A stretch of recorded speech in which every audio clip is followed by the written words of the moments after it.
Related, feds say former sergeant posed as a Marine officer to help friend bring guns into Haiti. At that point, a Palm Beach Sheriff's Office deputy became suspicious because Magnan was not wearing a U.S. Marine Corps uniform, which is common practice during presidential travel.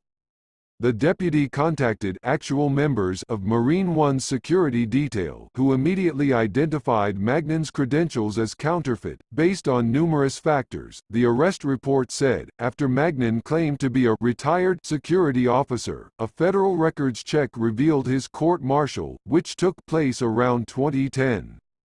Following his arrest, Magnan admitted to being dishonorably discharged and not being a current U.S. Marine, the arrest report said.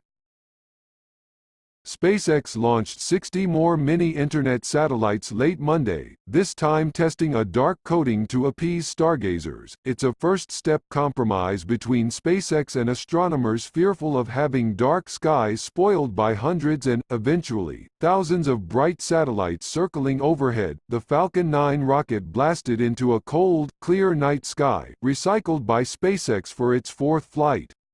As the first stage booster flew to a vertical landing on an ocean platform, the Starlink satellites continued hurtling toward orbit to join 120 similar spacecraft launched last year. Flight controllers applauded, and the launch commentator described the booster's fourth touchdown as awesome.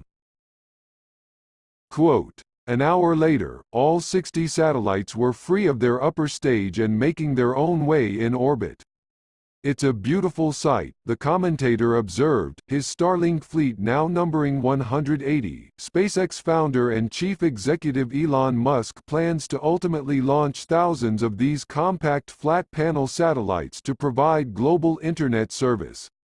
Each spacecraft is just 575 pounds (260 kilograms). After the first Starlink batch of 60 was launched in May and the second in November, astronomers complained how the bright satellite chain was hampering their observations. In response, SpaceX came up with a darkening treatment to lessen reflectivity. The coating is being tested on one of the newly launched satellites.